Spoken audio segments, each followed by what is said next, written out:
August 4, 1704. Dawn breaks over the Strait of Gibraltar. 1,800 British and Dutch Marines row toward the base of a 1,400-foot limestone monolith that guards the gateway between the Atlantic and Mediterranean. This is the Rock of Gibraltar, one of the ancient pillars of Hercules, a natural fortress so imposing that Spain has held it for 2.5 centuries, assuming nobody would dare assault it. The Spanish garrison numbers perhaps 100 soldiers, pathetically undermanned, but Spain never imagined anyone would attack. By sunset today, the Union Jack will fly over Gibraltar. Spain will spend the next 2 centuries attempting to reclaim it and fail every single time. Britain will hold this 2.6 square mile chunk of limestone through the longest siege in British military history, through the Napoleonic Wars, through 2 world wars, and into the 21st century. 320 years later, Gibraltar remains British territory, a perpetual thorn in Spanish national pride, and a strategic naval base controlling Mediterranean access. 34,000 Gibraltarians live there now, speaking English, using pounds sterling, and voting overwhelmingly to remain British whenever Spain demands its return. This is the story of how an opportunistic naval raid during Europe's forgotten war accidentally gave Britain one of history's most valuable pieces of real estate. The question that echoes across 3 centuries is whether this was brilliant strategic planning or whether the British simply got extraordinarily lucky that Spain left the fortress practically undefended. To understand Gibraltar 1704, you need to grasp Europe's great forgotten conflict. When Spanish King Charles II died in 1700 without producing an heir, every major power suddenly had strong opinions about who should inherit the Spanish Empire, which controlled not just Spain, but also the Spanish Netherlands, Naples, Milan, and the entirety of Spanish America. The French candidate was Philip of Anjou, grandson of Louis XIV. If he took the throne, French and Spanish power would unite, making France utterly dominant in Europe. Britain, the Dutch Republic, and Austria formed a grand alliance to prevent this nightmare scenario, backing the Austrian Habsburg claimant instead. The War of Spanish Succession erupted across Europe and colonial territories, dragging on for over a decade. By summer 1704, Admiral Sir George Rooke commanded an Anglo-Dutch fleet prowling the Mediterranean, searching for ways to disrupt French and Spanish naval operations whilst supporting the Austrian candidate. Rooke faced a persistent problem: no secure base. His ships needed somewhere to resupply, conduct repairs, and project power into the Mediterranean. Malta wasn't captured yet. Minorca remained Spanish. His fleet was operating hundreds of miles from friendly ports, which was unsustainable for extended campaigning. Then Rooke's attention turned to Gibraltar, that massive limestone rock jutting into the strait between Atlantic and Mediterranean, rising 1,400 feet above sea level, with sheer cliffs on most sides. Everyone recognized its strategic value. Whoever controlled Gibraltar controlled the choke point to the Mediterranean. It had been Moorish from 711 until 1462, then Spanish for 2.5 centuries. The ancients called it one of the pillars of Hercules, the mythological boundary of the known world. At its narrowest point, the strait measured just 8 miles across. Naval forces based at Gibraltar could dominate traffic through that bottleneck. But here's what caught Rooke's attention in late July 1704. Intelligence reports indicated the Spanish garrison numbered barely 100 soldiers. Governor Diego de Salinas commanded what amounted to a skeleton crew because Spain had committed most forces elsewhere in the war. The Spanish had assumed Gibraltar's natural strength. Those sheer cliffs, the imposing height, centuries of fortifications, made a large garrison unnecessary. Why waste troops defending something that appeared impregnable? Rooke saw this differently. He saw opportunity. An undermanned fortress, no matter how naturally strong, remained vulnerable to overwhelming force, delivered quickly before reinforcements could arrive. Rooke had just failed to capture Barcelona earlier in the campaign, which meant he desperately needed a success to justify the expensive Mediterranean operation to politicians back in London. Gibraltar offered exactly that: a prestigious fortress, strategically valuable, lightly defended.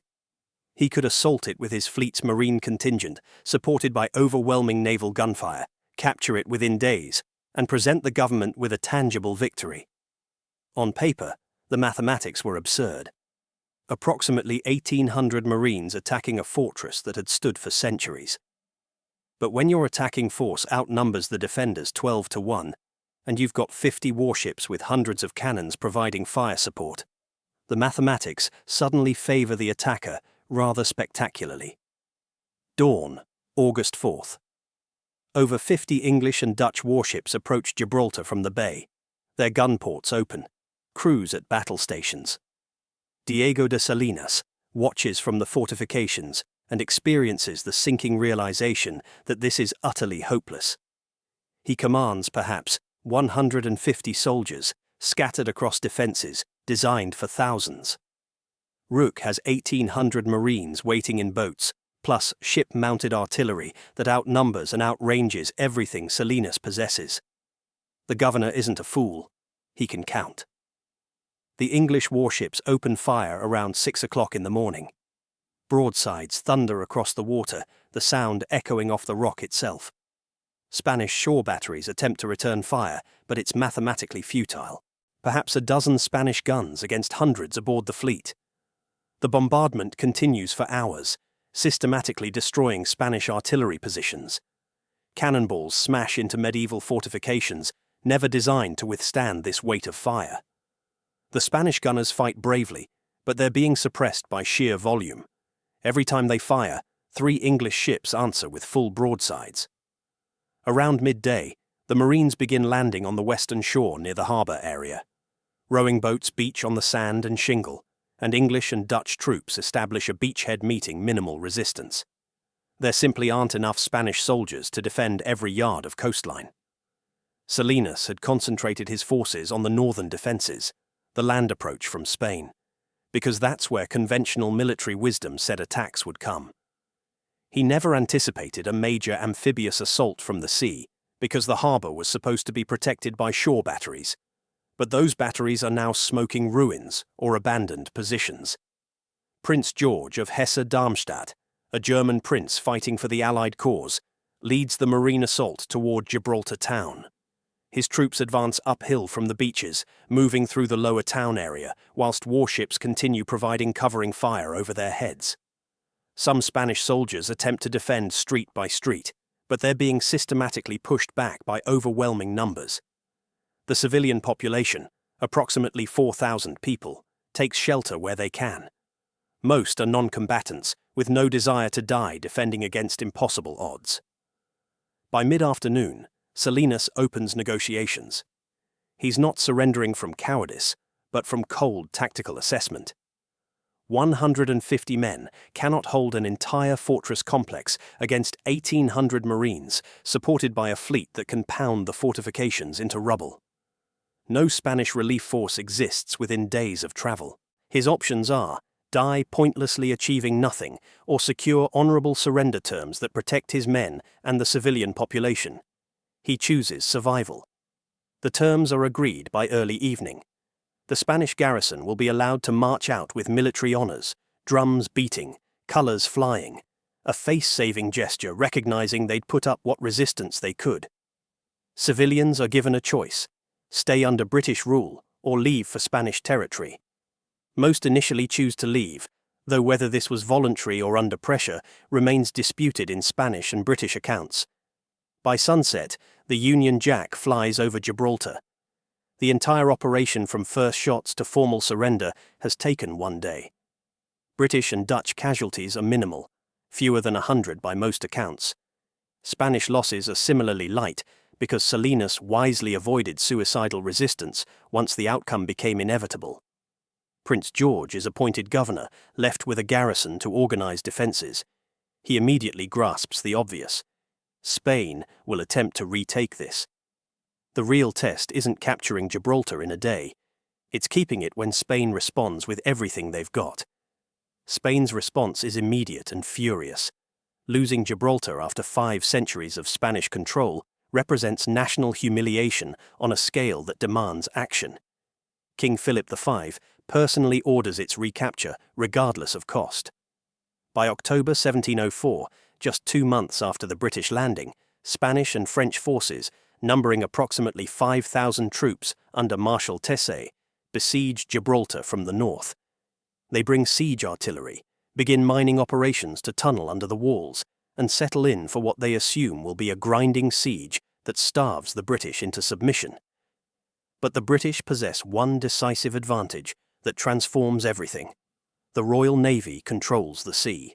While Spanish besiegers camp on the rocky northern approaches enduring exposure and limited supplies, British ships sail freely into Gibraltar harbour, bringing food, ammunition, reinforcements, and everything else the garrison needs. Prince George, now commanding 3,000 to 4,000 defenders after reinforcements arrive, strengthens the northern fortifications and prepares for prolonged siege warfare. The Spanish bombard the walls with artillery. British guns answer. Miners tunnel underground whilst counterminers try to intercept them. It becomes the grinding attritional warfare that sieges always produce. Then, on February 7, 1705, the Spanish launch their major assault. French and Spanish infantry charge the northern defences under covering artillery fire, attempting to exploit breaches in the walls. The fighting becomes brutal hand-to-hand combat at the breaches, soldiers stabbing with bayonets in confined spaces filled with smoke and screaming. The British garrison holds, but Prince George is killed during the defence. A musket ball or artillery fragment strikes him down whilst he's directing troops at a critical point. It's a devastating blow to morale. The prince was popular with his men, an experienced commander whose presence steadied the defence. Yet despite losing their governor, the British line doesn't break. Officers take command, troops hold their positions, and the Spanish assault is repelled with heavy casualties on both sides. The breaches remain in British hands. Through March and April, the siege continues with neither side achieving decisive advantage. Mining, countermining, artillery duels, occasional assaults, all producing casualties whilst the strategic situation remains unchanged. The Spanish cannot breach the defences. The British cannot sally out and drive off 5,000 besiegers. Stalemate. Then in April 1705, after 6 months of siege, the Spanish withdraw. Their reasons are multiple. They've failed to breach the defences despite repeated efforts, casualties are mounting unsustainably, and critically, they cannot blockade the harbour. Every attempt to prevent British ships from entering fails because the Royal Navy maintains overwhelming naval superiority. The garrison isn't starving. They're not running out of ammunition. Supply ships arrive regularly. The Spanish besiegers, meanwhile, are suffering more from exposure and supply difficulties than the defenders they're supposedly besieging. When you cannot cut off your enemy's supplies, whilst your own logistics are precarious, siege warfare becomes futile. The first siege of Gibraltar ends with British victory, but it establishes something more important than one successful defence. It proves a pattern that will repeat for 3 centuries. Spain can besiege Gibraltar's landward approaches, but they cannot take the fortress so long as Britain controls the sea around it. The rock's geography makes it nearly impregnable from land, whilst being supplied from the sea. This isn't the last time Spain will try, not even close. But it demonstrates that military reconquest requires either defeating the Royal Navy or somehow blockading the harbour, neither of which Spain can accomplish. Within a decade, the Treaty of Utrecht will formalise what force of arms has already proven. Gibraltar is British now, and Spain cannot take it back militarily. The War of Spanish Succession finally grinds to conclusion in 1713 with the Treaty of Utrecht, and buried in its clauses is Article X, the sentence that will cause 3 centuries of argument. Spain formally cedes Gibraltar to Britain in perpetuity. The Latin phrase is in perpetuum, forever. Britain gains legal sovereignty over the town and castle of Gibraltar, together with the port, fortifications, and forts thereunto belonging. It seems straightforward enough. Spain has lost Gibraltar, Britain has gained it. The matter is settled by international treaty recognised across Europe. Except the ambiguities in that phrasing fuel disputes to this day. How much land exactly? The treaty mentions the town, castle, port, and fortifications. But where do those end? The isthmus, that narrow strip of land connecting Gibraltar to the Spanish mainland. Is that included?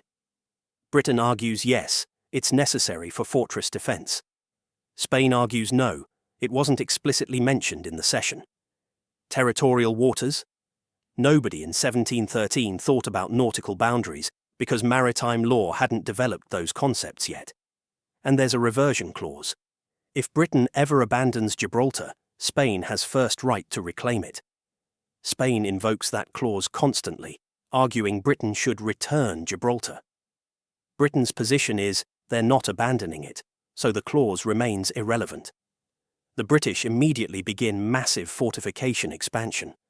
New walls rise, defences are strengthened, and a major naval base takes shape with dockyards, supply depots, and barracks. A civilian population develops. British settlers, Genoese merchants fleeing economic troubles elsewhere, Jewish refugees from the Spanish Inquisition, North Africans, Maltese. Over generations, a distinct Gibraltarian identity emerges. They're neither Spanish nor fully British, but something unique. English-speaking, British-aligned, yet with their own dialect and customs blending Mediterranean and British cultures. Spain never psychologically accepts the loss. Every Spanish generation is taught that Gibraltar is rightfully Spanish territory temporarily occupied by Britain. Diplomatic pressure for its return becomes constant background noise in Anglo-Spanish relations. But Spain tries one more time to take it back by force, and this attempt will be the largest, longest siege in British military history. June 1779. Spain joins France and the American revolutionaries in war against Britain with one explicit condition: help us retake Gibraltar. This is Spain's greatest opportunity. Britain is distracted fighting in America and now faces enemies on multiple fronts. Spanish and French forces, eventually exceeding 40,000 troops, besieged Gibraltar from land and sea. The British garrison under Governor George Augustus Eliot numbers approximately 5,000 to 7,000. What follows is 3 years and 7 months of continuous bombardment, blockade, mining, and assault. Over 1,300 days of siege warfare, the longest in British history. The Spanish strategy is methodical and brutal. Complete blockade preventing resupply, relentless artillery bombardment from hundreds of guns, mining operations to collapse the walls, and periodic infantry assaults testing for weakness. They're not attempting a quick assault like 1704. They're implementing a professional siege following all the textbook procedures, grinding down the defenders through attrition whilst attempting to starve them into submission. Eliot responds with brilliant defensive command. He carefully manages limited supplies, implements dietary measures preventing scurvy through citrus rations, and maintains morale through active rather than passive defense. On November 27, 1781, he launches the Great Sortie.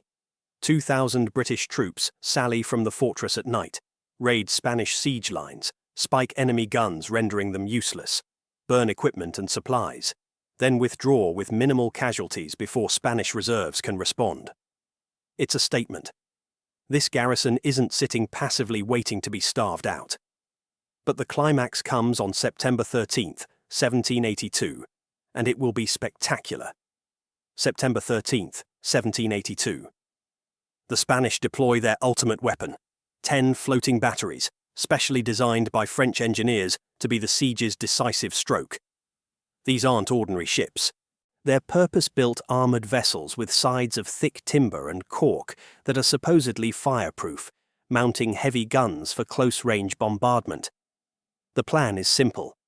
Sail these floating fortresses close to Gibraltar's sea defences, pound the walls at point-blank range where the British cannot effectively respond, breach the fortifications, then launch the final assault. Thousands watch from surrounding hills as the 10 batteries advance toward Gibraltar in formation, their guns opening fire as they close the distance. The British response is devastating and immediate.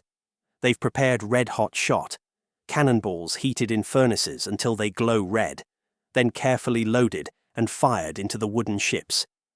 Despite the supposedly fireproof design, physics is unforgiving. Red-hot iron embedded in timber starts fires that spread through the ship's interiors. Within hours, the first floating battery catches fire. Then another. Then a third. Spanish and French sailors are abandoning ship, jumping into the Mediterranean whilst ammunition magazines explode. The fireproof batteries burn to the waterline one after another in a catastrophic, humiliating failure. Hundreds of Spanish and French sailors die. British casualties are minimal. Observers watching from Spain can see the flames and explosions. It's not just a tactical defeat. It's a spectacular, visible disaster that demonstrates the siege has failed. When Admiral Howe's relief fleet breaks through the blockade in October 1782, bringing supplies and reinforcements, the siege's outcome becomes inevitable. Spain and France have thrown 40,000 troops, 3 years of effort, and enormous resources at Gibraltar. They've achieved nothing except casualties. In January 1783, the Treaty of Paris ends the American Revolutionary War, and Spain agrees to peace without Gibraltar being returned. After 3 years and 7 months, the longest siege in British history, Spain withdraws, having failed completely. British casualties total approximately 1,200, many from disease and scurvy rather than combat. Spanish and French losses exceed 6,000. General Elliot becomes a national hero, later created Baron Heathfield. Gibraltar's fortifications are strengthened even further. And crucially, this establishes the definitive pattern. Spain can besiege Gibraltar, but they cannot take it so long as the Royal Navy maintains sea access. After 1783, Spain never again seriously attempts military reconquest. The effort required is too great, the probability of success too low, and the cost in lives and resources too high. Spanish attempts shift entirely to diplomatic pressure. For the next 2 centuries, Gibraltar develops into a cornerstone of British strategic power. The Victorian era brings massive expansion. Tunnels carved through the rock eventually totaling 31 miles, new fortifications, modernized naval facilities with dry docks and coaling stations. During the First World War, Gibraltar protects convoy routes and serves as a base for anti-submarine operations. In the Second World War, its importance becomes even more critical. Naval Force H operates from Gibraltar, supporting convoy protection and the North Africa campaigns. Hitler plans Operation Felix, a German assault to capture Gibraltar, but never executes it, partly because Franco's Spain remains neutral despite Axis pressure. The civilian population is evacuated during the war for safety, then returns afterward. When the British Empire begins decolonizing in the 1950s and 1960s, the United Nations applies pressure. Return Gibraltar to Spain as part of decolonization. Britain's response is to hold a referendum. In 1967, Gibraltarians vote. 12,138 choose to remain British, 44 choose Spain. That's 99.6% for Britain. Spain rejects the referendum's legitimacy entirely, arguing Gibraltar is Spanish territory regardless of what inhabitants want. Franco closes the land border completely in 1969, isolating Gibraltar except by sea and air. It remains closed until 1985, after Franco's death. The Gibraltarians endure, supplied by British airlift and ships, demonstrating their determination to remain British even under economic siege. Today, Gibraltar is home to 34,000 people living on 2.6 square miles of limestone that remains one of Europe's most peculiar territorial anomalies. It's a British overseas territory, self-governing in domestic matters, whilst Britain handles defence and foreign affairs. The population speaks English, uses pounds sterling, and identifies overwhelmingly as British and Gibraltarian rather than Spanish. Walk through Gibraltar's streets, and you'll hear English accents mixed with a distinctive local dialect. See red telephone boxes alongside Mediterranean architecture. Find fish and chips shops next to tapas bars. It's culturally British with a Mediterranean twist. 3 centuries of evolution have created something genuinely unique. The economy thrives on tourism, financial services, online gaming companies, and shipping services. Thousands of Spanish workers cross the border daily for employment in Gibraltar. creating economic interdependence despite political tensions. But the sovereignty dispute never dies. Spain continues claiming Gibraltar based on geographic logic. It's physically attached to Spain, and historical grievance. Spanish maps often show Gibraltar as Spanish territory with an asterisk. Spanish politicians invoke Gibraltar regularly for domestic political purposes. The Treaty of Utrecht's reversion clause gets cited constantly. If Britain ever abandons Gibraltar, it must return to Spain. Then Brexit happened. When Britain voted to leave the European Union in 2016, Gibraltar became extraordinarily complicated. Gibraltarians voted 96% to remain in the EU, but as a British territory, they left with the UK in 2020. This created immediate practical problems. The border with Spain is now the border between Britain and the EU. Thousands of Spanish workers crossing daily, tourists visiting, goods moving, all suddenly required new arrangements. Negotiations produced temporary agreements, but the fundamental issue remains unresolved. In 2002, Britain and Spain proposed shared sovereignty as a compromise solution. Gibraltar held a referendum. 98.97% rejected it. The message couldn't be clearer. Gibraltarians don't want Spanish involvement in their governance at any level.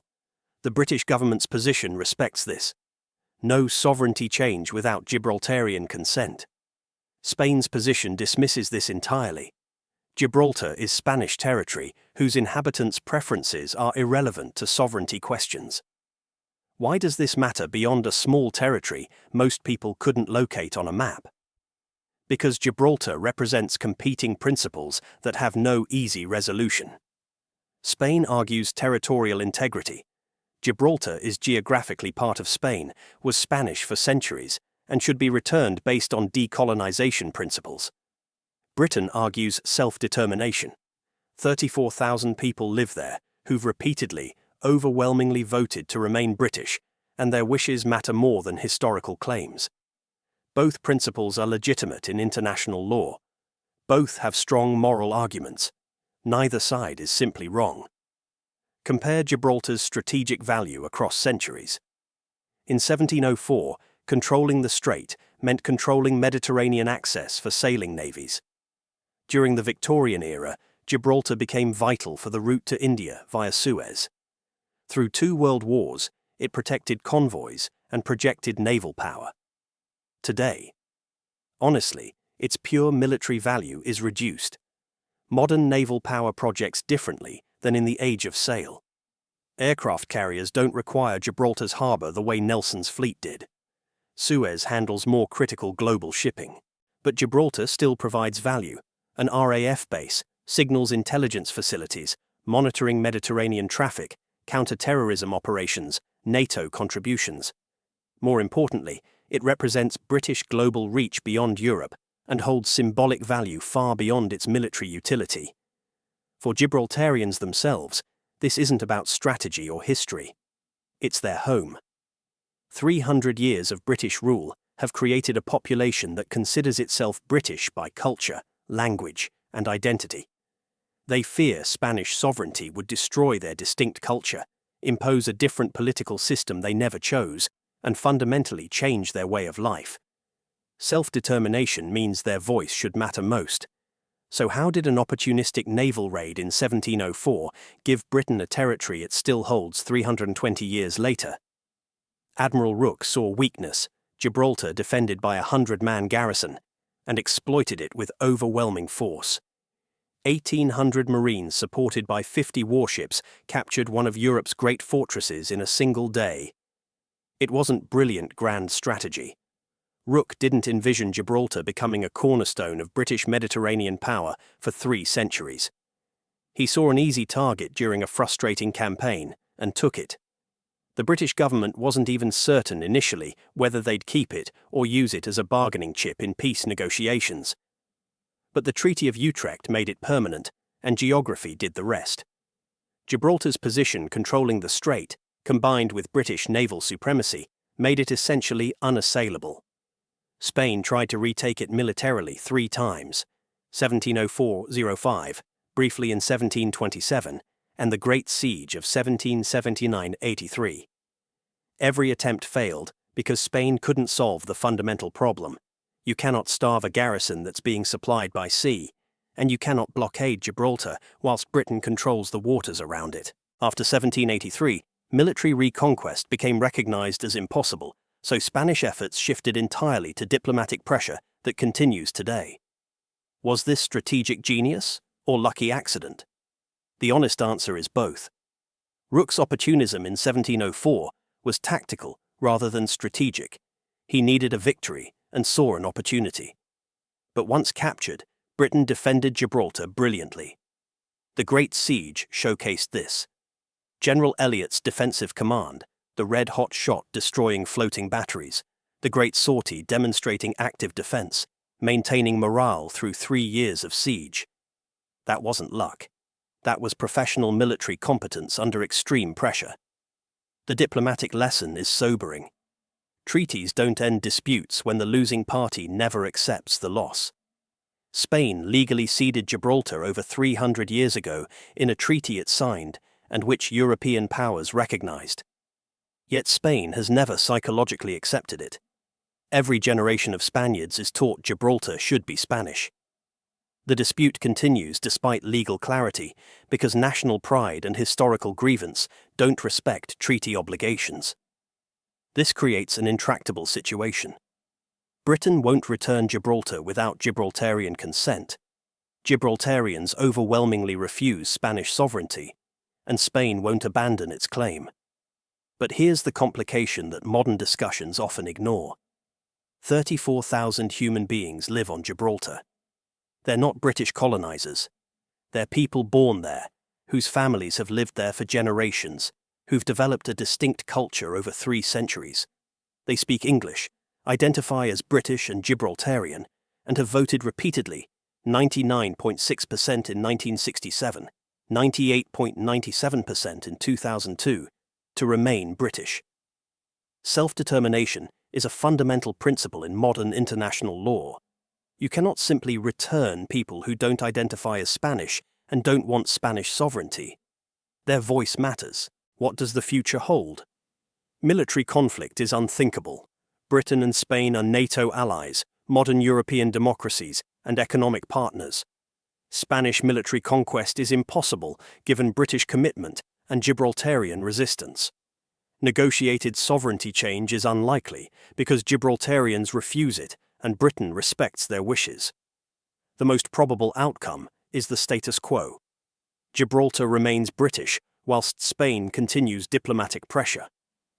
Perhaps Brexit forces new practical accommodations, shared use of the airport, cooperation on border management, economic agreements. But sovereignty change without Gibraltarian consent, not happening. Gibraltar stands as a historical anomaly surviving into the 21st century. A tiny territory captured in one day that's remained British through the Napoleonic Wars, 2 world wars, decolonization, and into the modern era. It's testament to geographic position, 3 centuries of British naval power, and a determined population that values its distinct identity.